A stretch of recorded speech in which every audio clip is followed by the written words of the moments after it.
How to select best health insurance plan of 2026। अगर 2026 में आपने भी ये डिसाइड कर लिया है कि आपको अपने लिए और अपने परिवार के लिए एक हेल्थ इंश्योरेंस प्लान ले लेना चाहिए, तो ये वीडियो आपके लिए होने वाला है।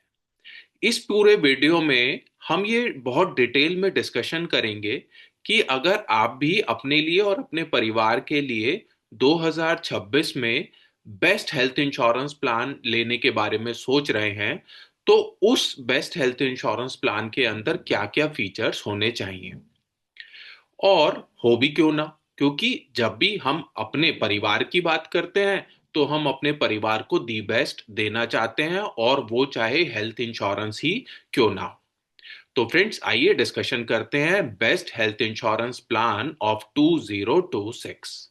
तो नमस्कार दोस्तों, मेरा नाम दीपक जैन है और मैं हूं founder infinity gains LLP. So friends, best health insurance plan of 2026 अगर आप लेना चाहते हैं तो मोटे मोटे तौर पर पूरे बेस्ट हेल्थ इंश्योरेंस प्लान को आपको 5 पार्ट में डिवाइड करना होगा।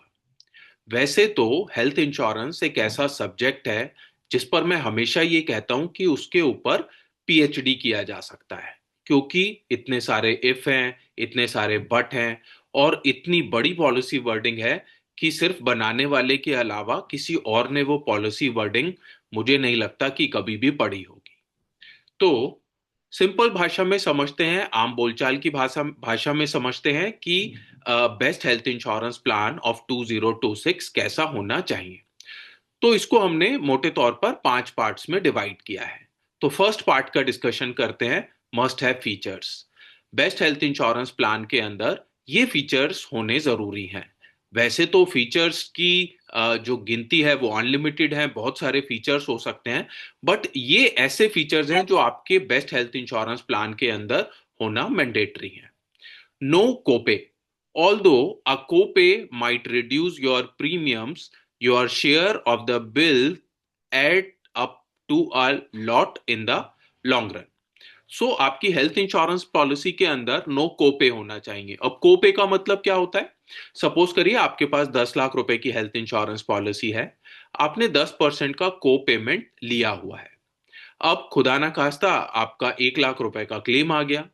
अब ऐसे में 10%, यानी कि आपको 10% अपनी पॉकेट से पे करना होगा। अब कोपे का फीचर क्यों होता है? कोपे अगर आप लेते हो तो इसकी वजह से आपका प्रीमियम जो है वो रिड्यूस हो जाता है, प्रीमियम कम हो जाता है। बट हो सकता है पॉलिसी बाय करते समय आपको प्रीमियम कम महसूस हो, बट क्लेम के समय पर आपको अपनी पॉलिसी महंगी महसूस होगी। नो रूम रेंट लिमिट की बात करते हैं। Breaching room rent restrictions may be heavy on your pockets, so avoid room rent restrictions. बहुत सारी हेल्थ इंश्योरेंस पॉलिसी के अंदर रूम रेंट की कैपिंग होती है, 1% of the some insured, 2% of the some insured, और इसी प्रकार आईसीयू की भी कैपिंग होती है, 1% of the some insured, 2% of the some insured. और अगर आपने जो कैटेगरी का रूम आप ले सकते हो उससे अगर अबव कैटेगरी का अगर आपने रूम ले लिया, तो बाकी के भी जो सारे खर्चे हैं, यानी कि doctor fees, nursing charges, anaesthesia, वो सब भी आपको प्रोपोर्शनेट बेसिस में पे करने होंगे। तो हमारा सजेशन हमेशा ये होता है कि आपकी हेल्थ इंश्योरेंस पॉलिसी के अंदर किसी भी प्रकार की कोई रूम रेंट कैपिंग नहीं होनी चाहिए। No sublimit on diseases. Some plans cap the cover of certain illness, so you pay the rest from your pocket, which can be costly. Hence, avoid plans with these sublimits.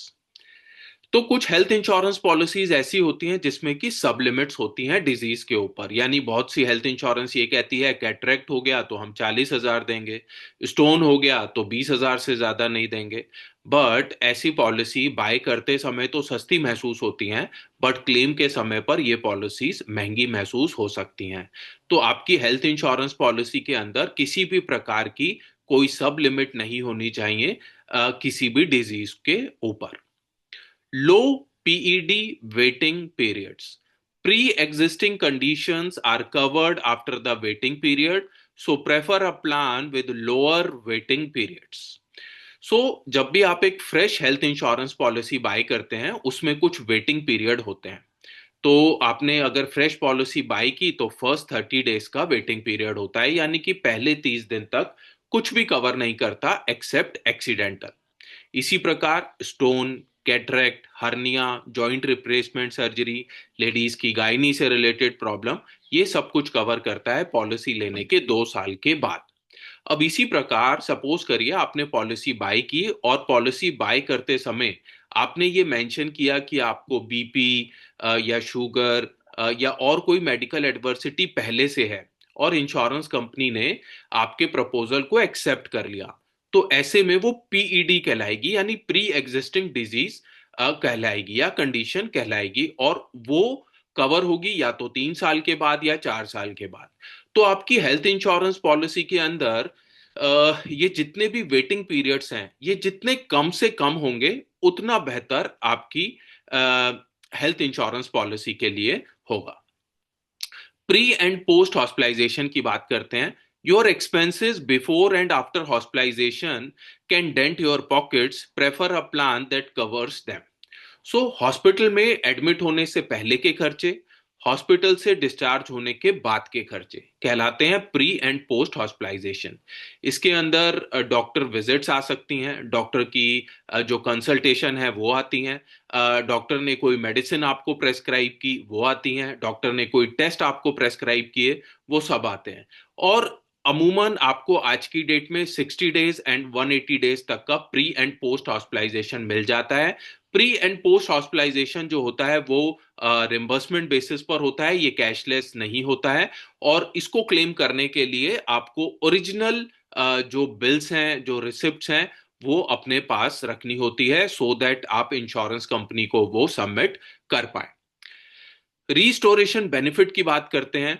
Imagine if your cover gets replaced every time you make a claim. That's what restoration benefit is, and it's a great feature for family plans. Restoration benefit की बात करते हैं। एक example से समझाने की कोशिश करता हूं। आपने 10 लाख रुपए की हेल्थ इंश्योरेंस पॉलिसी बाय की, भगवान ना करे आपका तीसरे ही महीने में क्लेम आ गया, 10 लाख रुपया पूरा कंज्यूम हो गया, चौथे या पांचवें महीने में दोबारा एडमिशन की जरूरत पड़ी तो आप 10 लाख रुपया दोबारा से यूज कर सकते हैं। और ये जो अमाउंट है, ये जो सम इंश्योर्ड है, ये मल्टीपल टाइम यूज किया जा सकता है। सिंपल भाषा में बताऊं तो पानी का जो ग्लास था वो खाली हुआ, इंश्योरेंस कंपनी ने पानी का ग्लास दोबारा से फिल कर दिया सम इंश्योर्ड के रूप में। तो रिस्टोरेशन बेनिफिट अब काफी प्रचलन में है और लगभग काफी सारी इंश्योरेंस कंपनीज अब ये जो फीचर हैं ये ऑफर करती हैं। सेम पर्सन सेम इलनेस भी अब ये फीचर आपको मिल जाएगा। डे केयर ट्रीटमेंट्स की बात करते हैं। Some treatment last 24 hours, that doesn't mean they are not costly, get a plan that covers them. So किसी भी हेल्थ इंश्योरेंस पॉलिसी के अंदर मैंडेटरी है 24 घंटे हॉस्पिटल में रहना, बट आज की डेट में मेडिकल टेक्नोलॉजी बहुत एडवांस हो गई है जिसकी वजह से बहुत सा ट्रीटमेंट ऐसा है जिसमें 24 घंटे हॉस्पिटल में रहने की जरूरत ही नहीं पड़ती। अब आप हॉस्पिटल में गए, आपने लेजर ट्रीटमेंट कराया, 2 3 4 घंटे में आप फ्री हो जाते हैं और वापस घर चले जाते हैं। तो क्या अब इंश्योरेंस कंपनी इसको कवर नहीं करेगी? अगर आपकी पॉलिसी के अंदर डे केयर ट्रीटमेंट का कवरेज है तो आपको ये पूरा क्लेम मिल जाएगा। तो आपको ये चेक कर लेना होगा कि आपकी हेल्थ इंश्योरेंस पॉलिसी के अंदर डे केयर ट्रीटमेंट का कवरेज हो। कंज्यूमेबल कवर की बात करते हैं। Item used in treatment that can't be used again, these include things like surgical tape and gloves. Consumables addition to your health insurance policy is a must. Covid के दौरान हमने देखा कि हॉस्पिटल्स के अंदर ग्लव्स, पीपीई किट्स, सिरिंजेस, ऐसी जो items थी, इनका जो यूसेज है वो कोविड के दौरान और उसके बाद अब काफी बढ़ गया है। और लगभग लगभग अगर मैं आपसे बात करूं तो 1 लाख रुपए के क्लेम के ऊपर तकरीबन 7 से 8% तक का खर्चा इन आइटम्स का बैठ सकता है। पहले की पॉलिसीज के अंदर कंज्यूमेबल कवर नहीं होता था, बट अब जो पॉलिसीज मार्केट में अवेलेबल हैं उनमें कंज्यूमेबल्स कवर आपको मिल जाएगा। और अगर आपकी हेल्थ इंश्योरेंस पॉलिसी में ये पहले से नहीं है तो रिन्यूअल के समय पर आप इस बेनिफिट को अपनी हेल्थ इंश्योरेंस पॉलिसी में ऐड करा सकते हैं। फेज 2 की बात करते हैं। Pick an insure, pick a good agent with 5 year experience. तो बहुत सारे इफ एंड बट आते हैं कि हमें पॉलिसी डिजिटली परचेज करनी चाहिए या एक इंश्योरेंस एडवाइजर के थ्रू परचेज करनी चाहिए। मेरा सजेशन हमेशा ये होता है कि आप कच्चे लालच में मत पड़िए। आप बिल्कुल ये मत सोचिएगा कि मैं अगर पॉलिसी बाय करूंगा तो एक इंश्योरेंस एडवाइजर को उसका पे आउट जाएगा, उसका कमीशन जाएगा। सबसे इंपॉर्टेंट बात यह है कि मैं खुद इस इंडस्ट्री में 97 से काम कर रहा हूं और मैंने ये देखा है कि क्लाइंट जो कि डिजिटली पॉलिसीज परचेज करते हैं क्लेम के समय पर काफी ठगा हुआ सा महसूस करते हैं। तो सजेशन होगा कि आप अपनी हेल्थ इंश्योरेंस पॉलिसी एक एक्सपीरियंस्ड इंश्योरेंस एडवाइजर से ही बाय करें, परचेज करें। Pick a good company with known track record of claims. So जब भी आप एक हेल्थ इंश्योरेंस पॉलिसी बाय करें, कंपनी की वेबसाइट को गो थ्रू करें, कंपनी के मैनेजमेंट के बारे में गो थ्रू करें, कंपनी के विजन के बारे में गो थ्रू करें, और साथ ही साथ IRDAI वेबसाइट्स के ऊपर आपको क्लेम रेशियोज जो हैं वो भी मिल जाएंगे। सो क्लेम रेशियोज में आपको number of claims, amount of claim paid, ये सब चीजें आपको बहुत डिटेल में देख लेनी होंगी। फेज 3 की बात करते हैं। Pre existing diseases, disclose all pre existing diseases, disease or treatment taken right from birth. Insurer will underwrite the policy after looking at diseases. Insurer has the right to reject policy in case of critical illness. जब भी आप एक health insurance policy bye कर रहे हैं, आपके साथ अगर कोई भी मेडिकल कंडीशन है, BP है, शुगर है, थायराइड है, जो कि आज की डेट में लाइफस्टाइल डिजीजेस हैं, आप ऐसा बिल्कुल मत सोचिए कि अगर आपने ये सब मेंशन किया तो आपको पॉलिसी नहीं मिलेगी। ऐसा बिल्कुल नहीं है। आज की डेट में इंश्योरेंस कंपनीज की भी ये अंडरस्टैंडिंग है कि लाइफस्टाइल डिजीजेस लोगों में हैं, और अगर आपके पास, अगर आपको BP है, शुगर है, थायराइड है, तो आप कुछ एडिशनल प्रीमियम पे करके इनका जो कवरेज है वो डे 1 से ले सकते हैं। इसके साथ ही अगर आप स्मोक करते हैं, अगर आप अल्कोहल लेते हैं, तो आप उसको भी मेंशन जरूर करिए, क्वांटिटी के साथ मेंशन करिए। सपोज करिए कि अगर वो क्वांटिटी ज्यादा होगी तो इंश्योरेंस कंपनी आपके जो प्रपोजल है, आपका जो एप्लीकेशन इंश्योरेंस कंपनी के पास आती है, उसको वो रिजेक्ट कर देगी। बट क्लेम के समय पर परेशानी से ये बेहतर है कि आज ही वो प्रपोजल एक्सेप्ट ना हो इंश्योरेंस कंपनी की तरफ से। फेज 4 की बात करते हैं। हाउ मच कवर, ये बहुत इंपॉर्टेंट क्वेश्चन है। तो एवरेज क्लेम 5 to 6 लाख का होता है। मिनिमम कवर की बात करें, 10 लाख मिनिमम सजेस्टेड कवर होता है। एडवाइज्ड कवर 25 से 50 लाख का कवर आपको लेना चाहिए। तो हाउ मच कवर की जब हम बात करते हैं तो अक्सर लोग ये सवाल पूछते हैं, सर आप हेल्थ इंश्योरेंस तो बता रहे हैं बट आप सजेस्ट करिए कि हमें मिनिमम मिनिमम कितना सम इंश्योर्ड जो है वो लेना चाहिए। देखिए इसमें अगर हम एवरेज क्लेम की बात करें आज की डेट में, तो वो 5 से 6 लाख रुपए का एवरेज कवर होता है। बट वहीं अगर हम एक क्रिटिकल इलनेस की बात करें तो क्रिटिकल इलनेस के खर्चे वो लाखों में पहुंच सकते हैं। तो वहां पर 10 लाख रुपए की पॉलिसी भी किसी काम की नहीं रहेगी। आज की डेट में आपको ऐसी पॉलिसीज मार्केट में अवेलेबल हैं जो कि ये कहती हैं कि आप पॉलिसी बाय कर लीजिए, आपका 10 लाख का क्लेम आया तो हम बियर करेंगे, आपका 25 लाख का क्लेम आया तो हम पूरा क्लेम पे करेंगे, आपका 50 लाख का क्लेम आया तो हम पूरा क्लेम पे करेंगे, आपका 50 करोड़ का क्लेम आया तो भी वो हेल्थ इंश्योरेंस पॉलिसी पूरा क्लेम पे करेगी। ऐसे फीचर, ऐसे प्लान आपको आज की डेट में मार्केट में अवेलेबल होंगे। सो जितना बेहतर या जितना बड़े से बड़ा आप सम इंश्योर्ड ले सकते हैं जरूर लें। और अगर आपकी पॉकेट अलाउ नहीं कर रही है तो आप 10 लाख का कवर तो मिनिमम जरूर लें। साथ में आप 50 लाख, 60 लाख, 70 लाख, 80 लाख, 90 लाख तक का आप एक टॉपअप प्लान भी साथ में ले सकते हैं।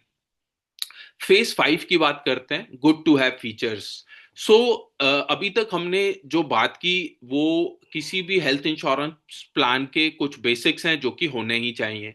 अब अगर आपकी हेल्थ इंश्योरेंस पॉलिसी के अंदर ये चार फीचर्स हैं तो इसको कहते हैं ना टॉपिंग्स ऑन द केक, यानी सोने पर सुहागा, ये बिल्कुल ऐसा है।